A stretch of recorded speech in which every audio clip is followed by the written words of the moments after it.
గ్రంథము 33వ అధ్యాయము 3వ వచనాన్ని చదువుకుందాం.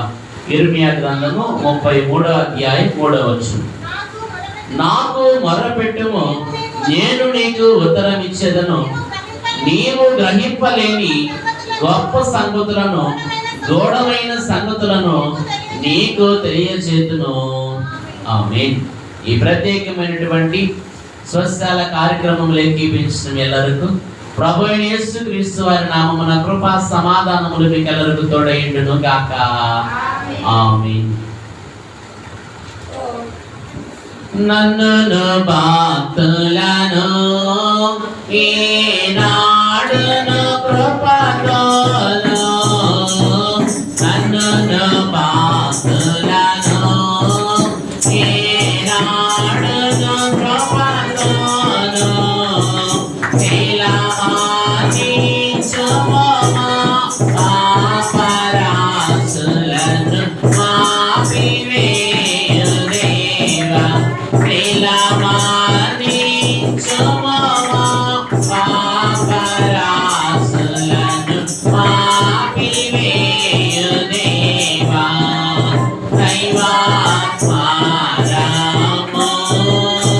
నా తనువున ప్రాణము, నా జీవమాత్మయు నీతో నిండా చేరి వసింపుము, నా జీవమాత్మయు నీతో నిండా చేరి వసింపుము.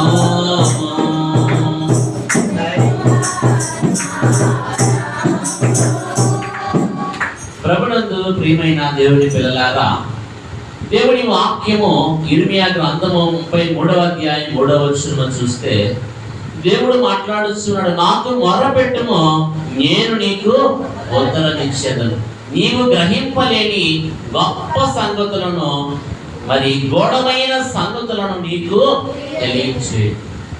ప్రభుకి మొరపెడితే ప్రభు మనం గ్రహింపలేని గొప్ప సంగతులు దేవుడు తెలియజేస్తారు. బైబిల్ గ్రంథంలో ఎన్నో సంగతులు, మర్మమైన విషయాలు దేవుడు తన భక్తులైన వారికి తెలియజేస్తారు. చూడండి, బబులోను సంస్థానంలో రాజుగారి కళ వచ్చింది, కానీ కళ మర్చిపోయాడు. కళ చెప్పాలి, దాని భావం చెప్పాలి, లేకపోతే మరి బబులోను సంస్థానంలో ఉన్న గారడి విద్య గల వారిని, శకునగాండ్రను, మరి ఆ సంస్థానంలో ఉన్న పండితులను, జ్ఞానులందరినీ కూడా ఏం చేయమన్నాడు, చంపివేయమని ఒక ఆజ్ఞ జారీ చేశారు. అప్పుడు యూదులలో నుంచి మరి దానియేలు లేచి, అయ్యా మాకు కొద్దిగా సమయం ఇవ్వండి అని చెప్పి దేవుని సన్నిధిలో తనతో పాటు ముగ్గురు యవనులకు, షడ్రకు, మెషకు, అబేద్నెగోలకు కూడా చెప్పి వారు ప్రార్థించగా దేవుడు ఆ రాత్రి ఆ మర్మాన్ని దానియేలుకు తెలియపరిచాడు. అప్పుడు రాజు సముఖమునకు వెళ్ళి దానియేలు మరి రాజుగారికైనా కళ దాని భావమును చెప్పినప్పుడు రాజు ఆశ్చర్యపోయాడు. ఇతను వంటి మరి దైవాత్మ కలిగిన వాడు, దేవతల ఆత్మ ఈయన యందు ఉన్నదని చెప్పి రాజు ఆ సంస్థానంలో అందరూ కూడా ప్రశంసించారు. ఈ మర్మాన్ని తెలియజేసిన ఎవరు? దానియేలుకి దేవుడు. కాబట్టి దేవుడు మరి దాచబడిన గూఢమైన సంగతులను కూడా మనకి తెలియజేయగలిగిన శక్తిమంతుడు. కొన్ని సందర్భాల్లో ఒక సమస్య వచ్చింది, ఎలా బయటపడాలో మనకు తెలియదు. ప్రార్థించినప్పుడు దేవుడే ఆ సమస్య నుంచి మనం బయటపడే మార్గాన్ని మనకు ఉపదేశిస్తాడు.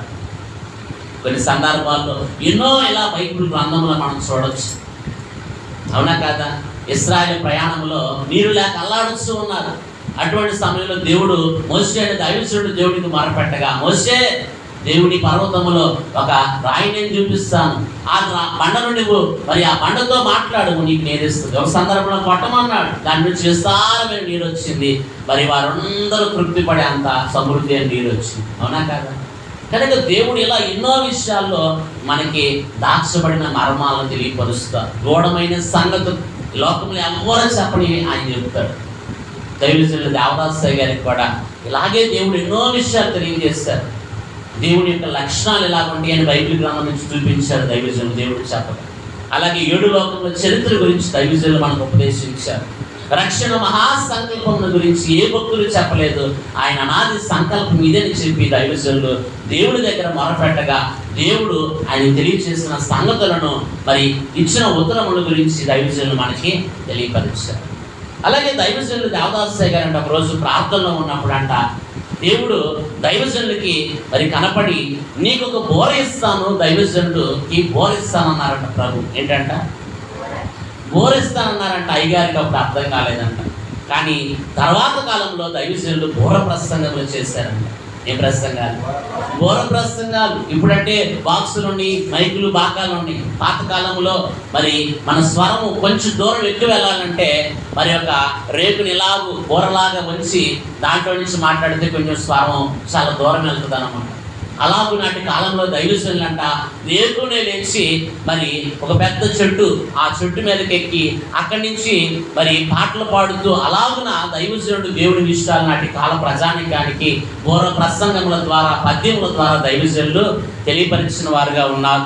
యేసు నామ స్మరణ చేయండి, చేరి జీవించుడి, యేసు క్రీస్తు వారి కథ వినుడి, ఇలా ఎన్నో కీర్తనలు కట్టి మరి నాటి కాలం ప్రజలకు వినిపించడం జరిగిన కార్యాన్ని మనం చూడగలం. మరి బోర బైబిల్లో ఉందా? ఏమ్మా ఉందా? చూడండి, మీకు డౌట్గా ఉంటే సంఖ్యాకాండ గ్రంథము 10వ అధ్యాయం 1వ వచనం మనం జ్ఞాపకం చేసుకున్నట్లయితే మోషే అనే దైవజనుడికి కూడా దేవుడు వెండి బోరలను చేయించమన్నాడు. యెహోవా మోషేతో ఇలాగూ సెలవిచ్చెను, నీవు 2 వెండి బోరలు చేయించుకొనుము చాలను. కనుక బోర అవసరం. ఇశ్రాయేలు ప్రయాణం అప్పుడు, యుద్ధం అప్పుడు, వారు కదిలేటప్పుడు దేవుడు ఒక్కొక్క శబ్దాన్ని చేయమన్నాడు. కనుక అలా చేయడాన్ని బట్టి మరి ఇశ్రాయేలు సైన్యం అంతా కూడా బయలుదేరే. కనుక ఒక్కొక్క సమయాన్ని ఒక్కొక్క స్వరం ఉంటుంది, అవునా కదా? యుద్ధ సమయమున వాడే మరి బోర స్వరం వేరు, ప్రజలను సమకూర్చడం వేరు, లేదా దేవుని సన్నిధికి పిలవమంటున్నప్పుడు అదొక సందర్భంలో స్వరం వేరు. ఇలాగున మరి బోర యొక్క అనుభవాలు బైబిల్ గ్రంథంలో మనం చూడగలం, ఇశ్రాయేలు ప్రయాణములు. అలాగే బోర యొక్క అనుభవం ప్రతి వారికి ఉండాలి. ఈ బోరే సువార్తను బోర. ఏ బోర అంట? సువార్తను బోర. ప్రభువైన యేసుక్రీస్తు వారు శిష్యులైన వారికి సెలవిచ్చారు. మార్కు సువార్త 16వ అధ్యాయము 16వ వచనం మనం చూసినట్లయితే మరి మీరు సర్వ సృష్టికి వెళ్ళి మరి సర్వ మానవాళికి ఏం చేయమన్నాడు? చదవండి, మార్కు సువార్త 16:16. మీకు తెలిసిన వాక్యమే. మార్కు సువార్త 16:16. నమ్మి బాప్తిస్మము పొంది 15:16.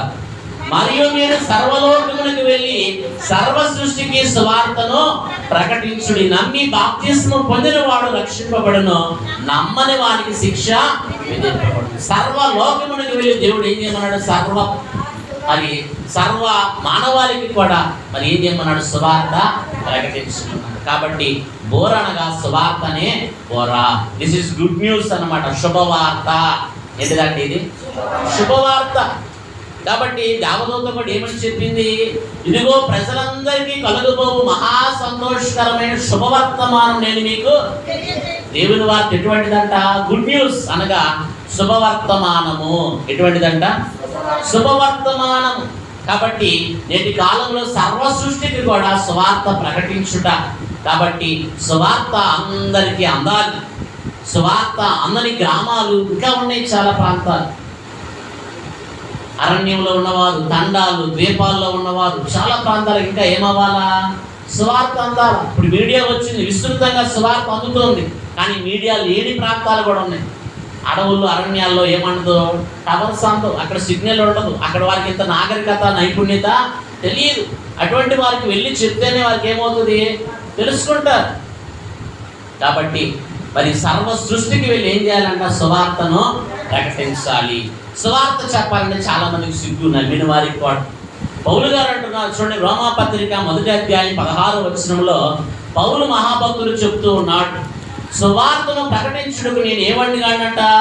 సిగ్గుపడు వాడును కాను అంటున్నాడు. చూడండి, రోమాపత్రిక 1వ అధ్యాయం 16వ వచనం. 15వ వచనం చూస్తే, కాగా నా వలనైనంత మట్టుకు రోమాలోని మీకును సువార్త ప్రకటించడానికి సిద్ధముగా ఉన్నాను. సువార్తను వచ్చి నేను సిగ్గుపడవాడను కాను. ఏలయనగా నమ్ము ప్రతివానికి మొదట యూదునికి గ్రీసు దేశస్థునికి కూడా రక్షణ కలుగు చేయుటకు అది దేవుని శక్తి అయి ఉన్నది. సువార్త ఎవరి శక్తి అంట? దేవుని శక్తి. కాబట్టి సువార్తను ప్రకటించడానికి ఏం చేయకూడదు? సిగ్గుపడకూడదు. చాలా మంది నేటి కాలంలో మీరు తెలుసుకున్నారు సొంత రక్షకుడిని, నిజదేవుణ్ణి, మరి ఇతరులకు తెలియచేయాలా లేదా? చెప్పమంటే సిగ్గు, ప్రార్థన చేయమంటే సిగ్గు. దేవుడు సిగ్గుపడటానికి నేను పిలవాల. సిగ్గుపడు పనివాడిగా నీవు ఉండకూడదు. దేవుడిని చూపించు పనివాడిగా నీవు నేను ఉండవలసిన వారమై ఉన్నాం. కాబట్టి సువార్తల గురించి పౌలు గారు ఏం చేయలేదంట? సిగ్గుపడలేదు. మరి మీలో ఎంతమంది సువార్త చెప్పమంటే నాకేమొచ్చాయి గారు ఏమంటారు? మొదట మీ సాక్ష్యమే సువార్త. ప్రభు నీ జీవితంలో ఎన్నో ఉపకారములు మేలు చేశారు, ఇదే సువార్త. సువార్త అంటే వారికి వాక్యం తెలియదు. వారికి వాక్యం తెలియనప్పుడు ఏం చేయాలా? నీ అనుభవాలు చెప్పాలి. దేవుడు నీ జీవితంలో చేసిన మేలు ఉపకారాలు చెప్పాలి, అదే సువార్త. వాక్యమే తెలియదు, చదువురాని వారికి నువ్వు వాక్యం చూపించి అంత చెప్తే ఏం లాభం? వారికి చదువే రాదు. కాబట్టి వారికి చెప్పాల్సిందేంటి? ప్రభు నీ జీవితంలో నిన్ను ఎలా రక్షించాడు, ప్రభు నిన్ను ఎలా ఆదుకున్నాడు కష్టకాలంలో, ప్రభు నిన్ను ఎలా రక్షించాడు, ప్రభుల్లో నీకున్న అనుభవాలు ఏంటి, ఈ వ్యక్తిగత జీవితంలో దేవుడు చేసిన మేలు ఉపకారం ఏం చేయాలా? అదే సువార్త. చదువురాని వాడికి లేఖనాలు ఎన్ని చూపించి చెప్తే అర్థమవుతుంది. వాడికి అర్థమవుతున్నట్లుగా ఏం చేయాలా? నీ వ్యక్తిగత జీవితం, ప్రభు నీ జీవితంలో చేసిన ఉపకారాలను చెప్పడాన్ని బట్టే దేవుడు మేలు చేస్తాడు. కాబట్టి ప్రియమైన వాళ్ళారా, బాగా వినుట వలన విశ్వాసము కలుగును. క్రీస్తుని గురించిన మాటలు వినుట వల్ల ఏం కలుగుతుందంట? విశ్వాసము. రోమాపత్రిక 10:17 ఉంటుంది. వినుట వల్ల ఏం కలుగుతుందంటే విశ్వాసం. మీరు చెప్తేనే వారికి విశ్వాసం కలిగేది. అక్క నీ జీవితంలో ఇన్ని మేలు చేశాడు ఆ దేవుడు అంటే నేను కూడా వస్తాను ఆయన దగ్గరికి, నాకు కూడా మేలు చేస్తాడంటే చేస్తాడు. కాబట్టి అనేక మందిని మనం చెప్పి తీసుకురావాలి. అలా నడిపించడం దేవుడికి చాలా ఇష్టం. కాబట్టి ప్రియమైన వాళ్ళ అలా చేస్తే ఒక ఆత్మ నీవు అగ్ని నుంచి కాపాడినట్టే. యోధా పత్రిక 1:23 మరి యోధా గారు రాస్తూ ఉన్నారు, ఒకరికి నీవు సువార్త చెప్పి రక్షించడం అంటే ఒకరిని అగ్నిలో నుంచి బయటికి లాగినట్లుగా నువ్వు రక్షించినట్టేనా. ఎక్కడి నుంచి అంట? అగ్నిలో పడిపోతున్నారు వాళ్ళు, తెలియక అజ్ఞానంలో మరి అంధకారంలో ఉన్నారు, సత్యాన్ని గ్రహించుకున్నారు. వారికి సత్యాన్ని గురించి నువ్వు చెప్పినప్పుడు ఆ జ్ఞానమును విడిచి ఆ చీకటి నుంచి ఆశ్చర్యకరమైన తన వెలుగులోనికి ప్రభుడిని పిలిచాడు. వారిని కూడా ఏం చేయాలి? నువ్వు నడిపించాలి. ఎవరైనా నీ ముందు కళ్ళెదుట మట్టిలో పడిపోతావు, నేను ఊరుకుంటావా? చూస్తా ఉండగలవా? ఎవరైనా కానీ ఎవరు ఊరుకోలేదు. వీలైనంత వరకు వారిని కాపాడాలని ఇష్టపడతాం. ఈ అగ్ని నుంచి అయితే కాస్త కాలితే బయటపడి గాయాలు మరి మాని తేరుకోవచ్చు. రేపు ఆ నిత్య నరకాగ్నిలో పడితే అక్కడి నుంచి తీయగలిగిన వారు ఎవరు? అర్థమవుతుందా? కాబట్టి ఒక ఆత్మను రక్షించడం మరి దేవుడికి సంతోషం. పరలోకంలో దేవదూతలు కూడా పండగ చేస్తారండి. కాబట్టి ఒక పాపి రక్షింపబడతాం దేవుడికి ఇష్టం. కాబట్టి ఇదే సువార్త అనే కూర మొదటిది. రెండవది మనం చూస్తే దార. ఏంటిదంట? దార. మరి బిందికి ఉదాహరణకి రంధ్రం పడింది అనుకో, నీళ్ళు ఎలా వస్తాయి? దారలాగా వస్తాయి, అవునా కదా? అలాగే ప్రియులారా, యేసుక్రీస్తు వారనే రక్తదారులను బట్టే మనకి రక్షణ కలిగింది. ఆయన రక్తం వల్లే నీవు నేను ఏమయ్యాం? విమోచింపబడ్డాం. దైవజనులు పాడారు, నా రక్తము ప్రతి నిమిషము నీలో దారగా ప్రవహించును. అదియే ఉందా లేదా? 72వ పాట మొదటి భాగం 14 నారూపాల వాన్యములు నీరూపాల వాన్యములగును, నారక్తము ప్రతి నిమిషము నీలో దారగా ప్రవహించును. అది జీవము మనోవిచారము కూడదు నీకు మహిమ తలంపులే కావలెను. కనుక ప్రభు రక్తధార, అలాగే సంఘం మీదకి వాక్య ద్వారా కావాలి. ఏం కావాలంట? వాక్య ద్వారా మన మీద ఎప్పుడైతే పడుతుందో మనం వాక్యం చేత నింపబడాలి. సంఘం బలపడాలంటే వాక్యమే. వాక్యము మనల్ని నిత్యము మన హృదయంలో వాక్యాన్ని ఉంచుకోవాలి. కీర్తన కాడంట 119వ దావీదు కీర్తన మరి 11వ వచనం చూస్తే, నేను నీ ఎదుట పాపము చేయకూడనట్లుగా నా హృదయంలో నీ వాక్యము ఉంచుకొని ఉన్నాను. దేవుని వాక్యం మన హృదయంలో ఉంటే మనం పాపం జోలికి పోలేదు. పాపపు ఆలోచన మనకు రాదు, పాపపు తలంపే మన దరికి సాగదు అని మీరు గమనించాలి. కనుక ప్రియమైన వాళ్ళారా, పాపపు ఆలోచన మనకు రాకుండా ఉండాలంటే హృదయంలో ఏముండాలా? వాక్యం అనే వెలుగు. చూడండి, కొలస్సీలకు రాసిన పత్రిక 3వ అధ్యాయం 16వ వచనం ఒకసారి చదువుకుందాం. కొలస్సీలకు రాసిన పత్రిక 3:16. పౌలు గారు ఈ కొలస్సీ సంఘానికి చెప్తూ, ప్రియులారా, దేవుడి వాక్యం అంట మీ హృదయంలో ఎలా ఉండాలంట. చూడండి 16, సంగీతములతోనూ కీర్తనలతోనూ ఆత్మ సంబంధమైన పద్యములతోనూ ఒకరినొకడు బోధించుచు బుద్ధి చెప్పుకొనొచ్చు కృపాసహితముగా మీ హృదయములలో దేవుని గురించి గానము చేయించు సమస్తమైన జ్ఞానముతో క్రీస్తు వాక్యము మీలో సమృద్ధిగా నివసింపనీయుడి. క్రీస్తు వాక్యము మన హృదయంలో ఏమవ్వాలంట? సమృద్ధిగా నివసించాలి. కాబట్టి వాక్య ద్వారా సంగమునకు అవసరం. కనీసం ప్రతిరోజు 3 అధ్యాయాలన్నా చదవాలి. ఆదివారం 5 అధ్యాయాలన్నా చదవాలి. ఎంతమంది వాక్యాన్ని చదువుతున్నారు? వాక్యం చదివితే వాక్యం మన హృదయంలో గుర్తుపెట్టుకోగలుగుతుంది. వాక్యం వింటే మనకు విశ్వాసం కలుగుతుంది. మన హృదయంలో దేవుని వాక్యం ఏమవుతుందంట? నివసిస్తుంది. కాబట్టి ప్రియమైన వాళ్ళారా, దేవుని వాక్యము సత్యము.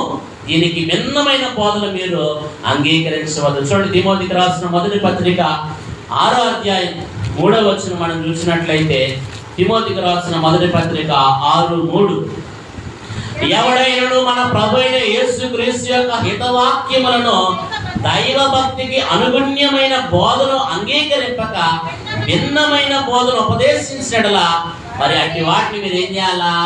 ఆటంకపరచాలి. వాక్యానికి భిన్నముగా ఏది బోధించినది ఏంటి? తప్పే. కాబట్టి వాక్యానికి అనుకూలము, వాక్యాన్ని ఉండదన్నట్టు చెప్పాలి. కాబట్టి క్రీస్తు వాక్యము మన హృదయంలో ఏమవ్వాలంటే తారలాగా మన హృదయంలో నివసించాలి. ఒకటి ఏం చెప్పాను? బోర. రెండోది ఏంటి? తార. 3వ మాట మనం చూసినట్లయితే తార. దానియేలు గ్రంథము 12వ అధ్యాయము 3వ వచనం మనం జ్ఞాపకం చేసుకున్నట్లయితే, దానియేలు గ్రంథము 12వ అధ్యాయము 3వ వచనం మనం చూసినట్లయితే,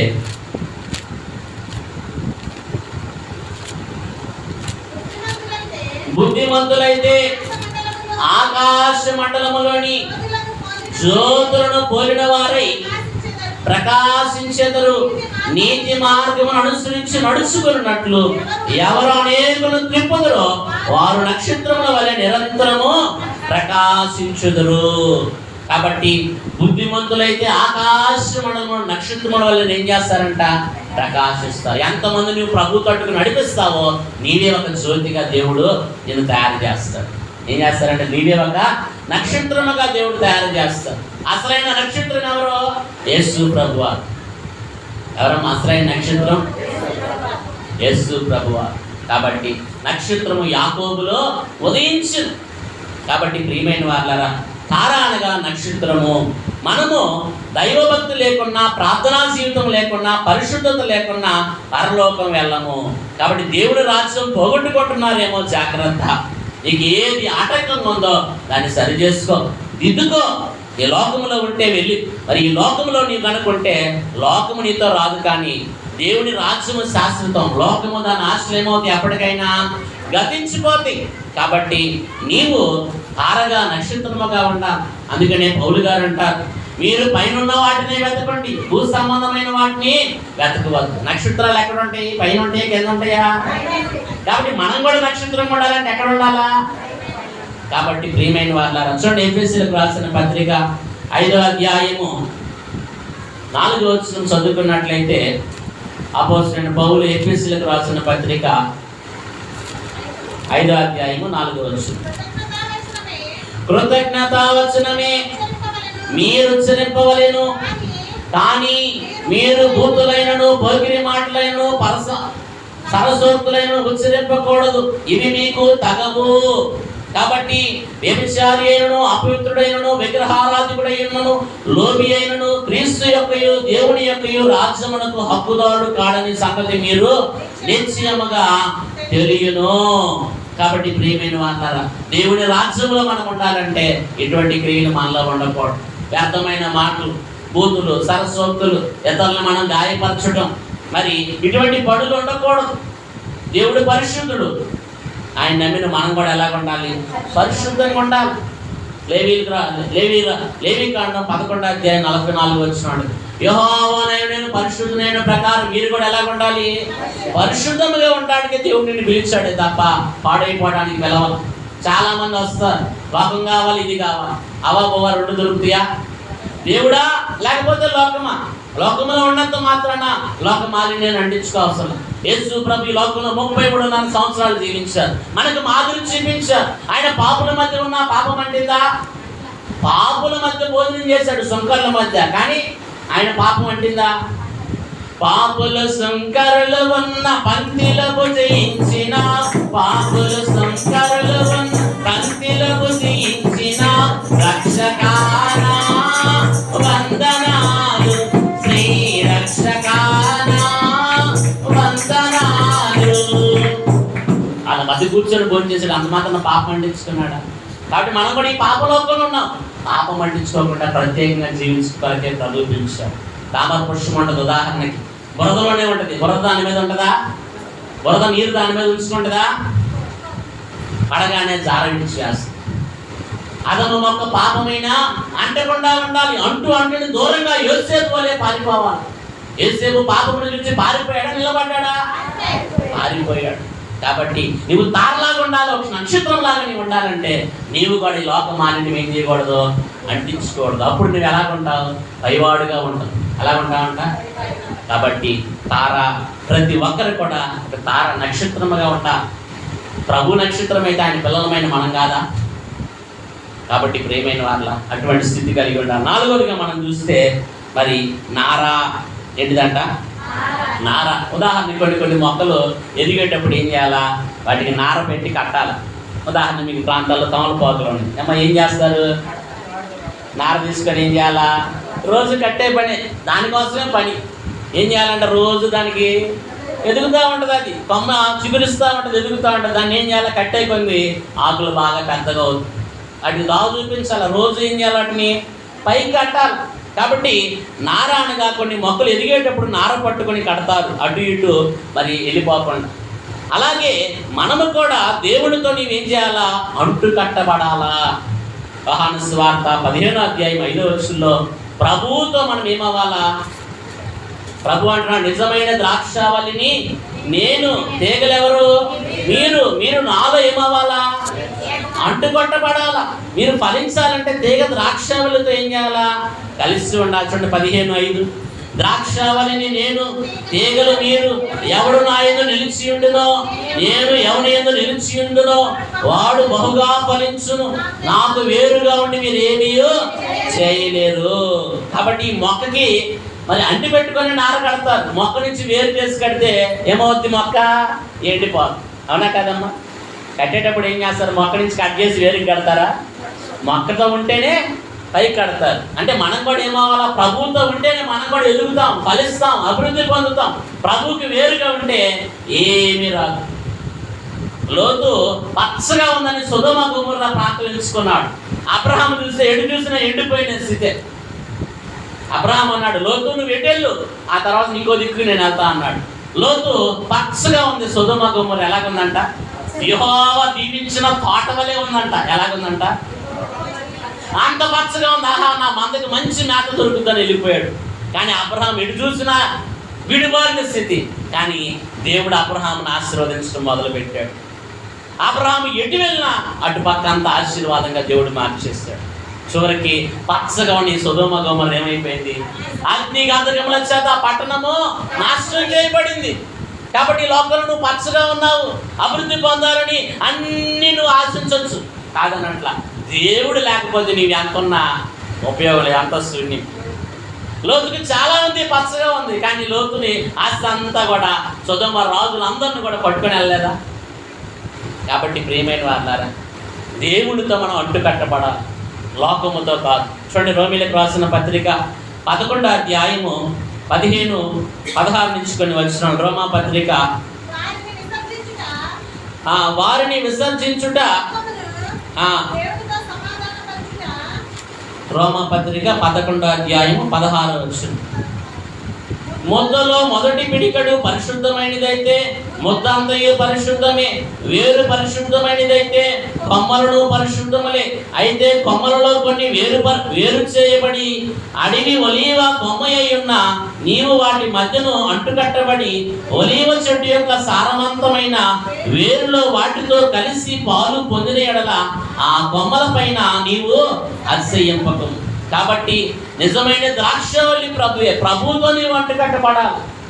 ఇంకెవరో బలంగా ఉన్నారు, ఇంకెవరో బాగా దీవించబడాలి, వారితో కాదు నువ్వు అంటుకట్టబడి. ఎవరితో అంటుకట్టబడాలా? ప్రభుతో. ప్రభుకి వేరుగా ఉండి నువ్వు ఏమీయో చేయలేదు. కాబట్టి మరి 4వదిగా మనం చూస్తే నారా. 5వదిగా మనం చూసినట్లయితే మోర. ఏంటిదంట? మోర. మనం చూసినట్లయితే దైవజనులు దేవదాసయ్య గారు అంటూ కొంతమంది మోరవలు ఎదుగుతారు విశ్వాసంలో, కొంతమంది బారవలు ఎదుగుతారు అంటారు. అమ్మ, బార ఎక్కువ మోర ఎక్కువ? బార అంటే ఏంటి? ధ్యానం. అవునా? మోర అంటే ఎక్కువ. కొంతమంది విశ్వాసులు ఎలా ఎదుగుతారంట? బారవలే. లేదా కొంతమంది మోరవలే ఎదుగుతారంట. ఎలా ఎదగాలి విశ్వాసంలో? మోరవలే ఎదగాలి. కాబట్టి ఎఫెసీ సంఘము ప్రార్థనలు ఆత్మ పొందుకున్న స్థితిని మనం చూడగలం. ఎఫెసీలకు రాసిన పత్రిక 3వ అధ్యాయంలో మనం చూసినట్లయితే ఈ సంఘము ఎలా ప్రార్థనలో ఫలించిందో, ఈ సంఘము ఎలాగున ప్రభువుని ఆత్మను పొందుకున్నదో పౌలు గారు రాస్తూ ఉన్నారు. ఎఫెసీలకు రాసిన పత్రిక 3వ అధ్యాయము 15-16 వచనాలు. మీరు అంతరంగ పురుషుని యందు శక్తి కలిగి ఆయన ఆత్మ వలన బలపరచబడినట్లుగాను క్రీస్తు మీ హృదయములలో విశ్వాసము ద్వారా నివసించినట్లుగాను తన మహిమైశ్వర్యము చొప్పున మీకు దయచేయవలననియు మీరు దేవుని సంపూర్ణత యందు పూర్ణులగునట్లుగా ప్రేమ యందు వేరుపారి స్థిరపడి సమస్త పరిశుద్ధులతో కూడా దాని వెడల్పు, పొడుగు, లోతు, ఎత్తు ఎంతో గ్రహించుకొనుటకు జ్ఞానమునకు మించిన క్రీస్తు ప్రేమ తెలుసుకొనుటకు తగిన శక్తి గల వారు కావాలని ప్రార్థించుచున్నాను. ఎఫెసు సంఘం ఎలాగుందంట? శక్తి కలిగిన సంఘం, ప్రార్థనలో బలముగా ఉన్న సంఘం, ఆత్మ పొందిన సంఘంగా ఈ ఎఫెసు సంఘం వృద్ధి పొందింది. కాబట్టి మనం కూడా ఉండాలా? ఎలా ఉండాలి? ఎదగాల వద్దా? ప్రభువులోకి వచ్చాం, ఎప్పుడు అలాగే ఉంటామా? ఉంటాం. ప్రభువు నిత్యము కూడా మనల్ని ఏం చేస్తాడు? దీవించువారు. ఆయనతో నీవు అంటుకట్టబడితే నిత్యం నీవు ఎదిగే స్థితే కానీ తరిగే స్థితి కాదు. కాబట్టి ప్రియమైన వారారా, క్రైస్తవ జీవితంలో శ్రమలు వస్తాయి. అవన్నీ నీ విశ్వాసాన్ని బలపరచడానికి. అబ్రహాము జీవితంలో శ్రమ వచ్చింది, కుమారుని బలివ్వమని. అబ్రహాం వెనక తీశాడా? కానీ అబ్రహాం ఎప్పుడైతే ముందుకు నడిచాడో అబ్రహాం విశ్వాసులకు తండ్రిగా ఆశీర్వదింపబడ్డాడు. శ్రమను వస్తాయి. యోబు జీవితంలో శ్రమ వచ్చింది, మొత్తం కోల్పోయాడు. కానీ 2 దీవెన దేవుడు ఇచ్చాడు. కాబట్టి శ్రమలో నీవు ప్రభుతో ఉంటే ప్రభు నిన్ను విడిచిపెట్టే దేవుడు కాదు. ఆయన నిన్ను ఎప్పుడు కూడా విడిచిపెట్టడు. నిన్ను తలగానే చేస్తాడే కానీ తాకగా చేసే దేవుడు కాదు. కాబట్టి మరి మోర అనగా వృద్ధి పొందటం. ఇంకా మనం చూస్తే 6వదిగా చీర. అమ్మా, చీర కావాలంటే స్త్రీలకు ఎంతో ఇష్టం. షాప్కి వెళ్తే విడిచిపెడతారా? షాప్ వాడిని అది తీయమంటారు, ఇది తీయమంటారు. కొనే ఒక్క చీరకి కనీసం 1-2 గంటలు షాపింగ్ ఉంటుంది. పురుషులైతే 10 నిమిషాలు, పావు గంటలో బయటకు వచ్చేస్తారు. వస్తారా స్త్రీలు? ఇన్ని ఉన్నాయి, ఇవి చూడకుండా ఎలాగొస్తాం? అవునా? కాబట్టి ప్రియమైన వారులారా, స్త్రీలకు బాగా ఇష్టం. ఇక్కడ చీర అంటే మనం గమనించినట్లయితే బైబిల్లో స్త్రీ అని కానీ పురుషులని కాదు, ఇరువురిని కలిపే పెండ్లి కుమార్తె సంఘం అంటారు. అర్థమైందా? అందుకనే దేవదూతలను కూడా స్త్రీ సంబోధనతో పోల్చకూడదు. వారు మరి దేవదూతలు లేదా పరిశుద్ధాత్మ వచ్చిందంట, పరిశుద్ధాత్ముడు వచ్చాడన్నాం. అర్థమైందా? అలాగే బైబిల్ భాషలో స్త్రీ అని పురుషులని లేదు, ఇరువురిని కలిపి ఏమంటాం? పెండ్లి కుమార్తె సంఘం, లేదా కన్యక, లేదా వధువు సంఘం, లేకపోతే జ్యేష్ఠుల సంఘం, లేకపోతే గొర్రె పిల్ల భార్య, ఇలా చాలా పేర్లు ఉన్నాయి. అలాగే ఇక్కడ చీర అనగా ప్రభువు నిన్ను మెచ్చి, నీ క్రియని మెచ్చి నీ కొరకు ఇచ్చే నీతి వస్త్రాలు. ప్రకటన గ్రంథము 19వ అధ్యాయము 8వ వచనం మనం చూసినట్లయితే, ప్రకటన గ్రంథము 19వ అధ్యాయం 8వ వచనం, మరియు ఆమె ధరించుకుంటూ ప్రకాశమును నిర్మలమైన సన్నపనార బట్టలు ఆమెకి ఇయ్యబడిను, అవి పరిశుద్ధుల నీతి క్రియలు. కాబట్టి నీతి వస్త్రము, మహిమ వస్త్రము ప్రభు ఇచ్చువారై ఉన్నారు. కాబట్టి నువ్వు భక్తిలో, విశ్వాసంలో నమ్మకంగా ఉన్నావు అనుకో, దేవుడు నీ కొరకు నీతి వస్త్రం ఇస్తాడు, మహిమ వస్త్రం ఇస్తాడు, ఉల్లాస వస్త్రం ఇస్తాడు, పట్టు వస్త్రం ఇస్తాడు, సంతోష వస్త్రం ఇస్తాడు. ఇలా బైబిల్ గ్రంథం చాలా వస్త్రాలు ఉన్నాయా లేవా? కాబట్టి నీవు ఆ వస్త్రాన్ని ధరించుకున్నప్పుడే ఆ కళ వస్తుంది. అమ్మ, పెళ్లి కుమార్తెకి అందరిలాగా మామూలు చీరలు కడితే ఆ కళ వస్తుందా? పెళ్లి చీర ప్రత్యేకంగా ఉంటుంది, అవునా? ప్రత్యేకంగా దాన్ని డిజైన్ చేసుకుంటారు. అప్పుడే ఆమె చూడంగానే ఎవరైనా పెళ్లి కుమార్తె అంటే అవునండి.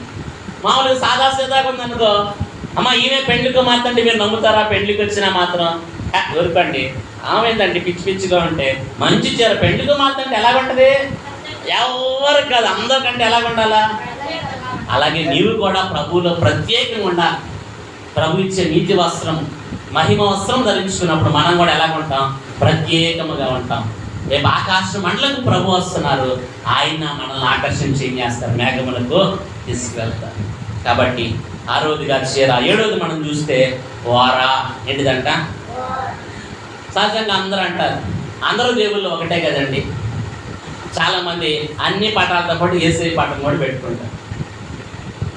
అందరూ కూడా దేవుళ్ళు ఏమంటారు? ఒకటేనంటారా? కాదు. ఈయన సృష్టికర్త, సమస్తమునకు ఆధారభూతుడు, ఆదికి ముందు ఉన్నవాడు. కాబట్టి ప్రభువే స్వయంగా చెప్పాడు. యెషయా గ్రంథంలో మీరు చూస్తే, యెషయా గ్రంథము 43వ అధ్యాయంలో మీరు చూసినట్లయితే ప్రభు మాట్లాడుతూ ఉన్నాడు. యెషయా గ్రంథము 43వ అధ్యాయము 10వ వచనము దిగువ భాగాన్ని మనం చూద్దాం. మీరు తెలుసుకొని నన్ను నమ్మి నేనే ఆయనని గ్రహించినట్లు మీరును నేను ఏర్పరచుకున్న నా సేవకుడును నాకు సాక్షులు. నాకు ముందుగా ఏ దేవుడును నిర్మింపబడలేదు, నా తర్వాత ఏ దేవుడును ఉండడు. నేనే యెహోవాను, నేను తప్ప వేరొక రక్షకుడు ఆయన తప్ప ఎవరు? కాబట్టి మరి ప్రభు వారిలో అందరూ ఒకటే కాదు. కానీ మీకు తెలుసా, సంఘం అంతా కూడా రేపు ఒకటే కాదు. రేపు పరలోకం వెళ్ళాక సంఘం కూడా 7 తరగతులు ఉంటాయి. అందరూ వెళ్ళేది పరలోకమే, కానీ పరలోకంలో తరగతులు ఉంటాయి. ఎవరు భక్తి చేస్తే వాళ్ళ భక్తికి తగ్గట్టు అంతస్తు ఉంటుంది. అందరూ ఒక తరగతిలోనే ఉండరు, అందరూ ఒక గదిలోనే ఉండరు, అందరికి ఒకటే అంతస్తు ఎవరు. నువ్వు ఎంత ప్రయాసపడితే అంతస్తు మారింది. ఎఫ్ఎస్సి సంఘానికి ప్రభు అన్నాడు, ఏమన్నాడు? జీవవృక్ష ఫలాన్ని నీకు భుజింపజేస్తానన్నాడు. స్మరణ సంఘానికి 2వ మరణం వల్ల ఏ హాని చెందవో జీవ కిరీటాన్ని నీకు ఇస్తానన్నాడు. మరి ఎఫెససు పెర్గము సంఘానికి ఒక తెల్లరాతిని ఇస్తాను, దాని మీద నా పేరు చెక్కబడి ఉంటుంది, దాచబడి, మరి మన్నాను భుజింపునిస్తా అన్నాడు. మరి తుయితేర సంఘానికి వేకువ చిక్కనిస్తాను, ఇనుపదండాన్ని ఇస్తా ఉన్నాడు. సాధ్య సంఘానికి అయితే నాతో తెల్లని వస్త్రాలు ధరించుకుని నన్ను వెంబడిస్తాను, నన్ను అనుసరిస్తావు, నీ పేరు జీవగ్రంథం ఉంచుతానన్నాడు. పిలుగొలిపే సంఘానికి అయితే సంఘంలో స్తంభంగా నేను చేస్తాను, అక్కడి నుంచి నేను ఎవడు కదిలించలేడు అన్నాడు. లవోదికీయ సంఘానికి అయితే సింహాసనమే ఇస్తానన్నాడు. అమ్మ, అన్ని సంఘాలకు ఒకటే ఉందా దీవెన? చెప్పాలి. సింహాసనం అంతస్తు ఎవరికి ఇచ్చారు? లవోదికీయ సంఘానికి సింహాసనం ఇచ్చాడు. కాబట్టి సింహాసనం అంతస్తు గొప్ప అంతస్తు. ఇదే మొదటి తరగతి. ఏ తరగతి అంట? ఇదే పెండ్లి కుమార్తె. రేపు ఎత్తబడిన సంఘం ఎక్కడ కూర్చుంటది? ప్రభుతో పాటు సింహాసనం మీద కూర్చుంటది. తర్వాత రాకడ కాలంలో శ్రమల్లో రక్షింపబడిన వారికి అంతస్తు ఉండదు. కాబట్టి మొదటి తరగతి వేరు, 7వ తరగతి వేరు. నీకు అర్థం అవ్వాలంటే చెప్తారు. ఇది ఎలా అర్థమవుతుంది పాస్టర్ గారు అంటారు. కదా మీ స్కూల్ 5వ తరగతి దాకా ఉందిగా. ఉదయాన్నే ప్లెడ్జ్ ఉంటుంది. ప్లెడ్జ్ అవ్వగానే గంట కొట్టేస్తారు. గంట కొట్టంగానే ఎవరి తరగతి వాళ్ళు వెళ్ళిపోతారు. 1వ తరగతి 5వ తరగతికి వెళ్ళడు, 5వ తరగతి 1వ తరగతికి వెళ్ళడు. వెళ్తాడా? వాడి క్లాస్ ఏదో వాడికి తెలుసు, వాడి అంతస్తు ఏంటో వాడికి తెలుసు. ఒకవేళ పొరపాటున వెళ్ళాడు నువ్వు, అక్కడ పాఠాలు అర్థమవుతాయా? అర్థం కాదు. గోపుకొని మళ్ళీ 1వ తరగతికి వచ్చి కూర్చుంటాడు. అర్థమైందా? అలాగే రేపు పరలోకంలో కూడా నీకు వెళ్ళంగానే అర్థమైంది, ఓహో నా తరగతి ఇదని నిన్నే పిలుచుకుంటుంది, నువ్వు వెళ్ళిపోతావు. అర్థమవుతుందా? కాబట్టి 7 తరగతులు ఉంటాయి. అందరూ ఒకటే తరగతిలో ఉండరు. అందరూ ఒకటి కాదు, సంఘం కూడా ఒకటిగా కాదు. ఎత్తబడిన సంఘంలో కూడా అంతస్తులో వేరియేషన్ ఉంటుంది. కాబట్టి ప్రియమైన వాళ్ళారా, మరి ఇది బైబిల్ మిషన్ ప్రత్యేకమైన బోధ. మరి బైబిల్ మిషన్ మోకాల్లో ఉండటం, కనిపెట్టడం, దేవుని మేము చూసే అనుభవం, మరి ప్రకటన, పరమగీతం, ఎవరు ఇన్ని ప్రత్యేకతలు ఉన్నాయి ఈ విషయంలో. కాబట్టి అంతస్తు కూడా ఏ అంతస్తు రావాలా? ప్రథమ స్థానం, సింహాసన అంతస్తుని మనం సంపాదించుకోవాలి. కాబట్టి అలా సంపాదించుకోవడం దేవుడికి ఇష్టం. ఏదో రండి 10 ఏళ్ళండి 20 ఏళ్ళండి ఇక్కడే ఉండాలి, నాకు ఏదో కొద్దిగా ప్రార్థన వచ్చి అక్కడే ఉంటారంటే ఉపయోగం లేదు. ఏమవ్వాలి? దినదినము బహిరంగ పురుషుడు కృషించుచున్నాడు, అంతరంగ పురుషుడు ఏమో నిరంతరము వృద్ధి పొందుతూ ఉండాలి. ప్రభుని చూసి అనుభవంలోకి రావాలి. బైబిల్ మిషన్ అనుభవం మీదే. దేవుడు నేడును కనబడను మాట్లాడను. కాబట్టి బైబిల్ మిషన్లోకి వచ్చావా, ఖచ్చితంగా ఒక నెల 2 నెలల నుంచి వచ్చినప్పుడు ఖచ్చితంగా దేవుడికి దర్శన వరము, స్వప్న వరము ఏదో చేస్తాడు. దేవుడు కనపడతాడు, మాట్లాడతాడు కల్లోనే. ఈ అనుభవంలోకి నీవు వచ్చినప్పుడు నువ్వు ఎదుగుతున్నట్టు.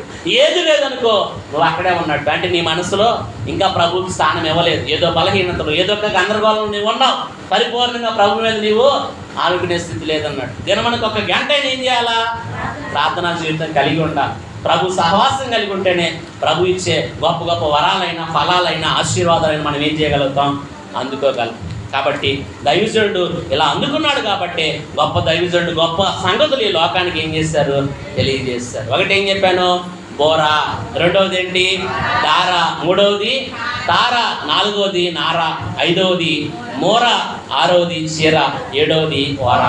అలాగూ ప్రభు వారన నాటబడిన వారిపై ఆ పరలోకము నిరంతరం ప్రభుతో నిత్యము కూడా ఉండగలిగిన గొప్ప స్థితి ప్రభు మనకు దయచేయును గాక. ఆమేన్. ప్రాణం ప్రియుడైన తండ్రి మీకు వందనాలు. చెప్పండి వాక్యం బిడ్డల హృదయాల్లో ముద్రించుము, నూరంతలుగా ఫలింపు చేయమని మా మంచి బోధకుడైన యేసు నామమున అడుగుచున్నాము తండ్రి. ఆమేన్.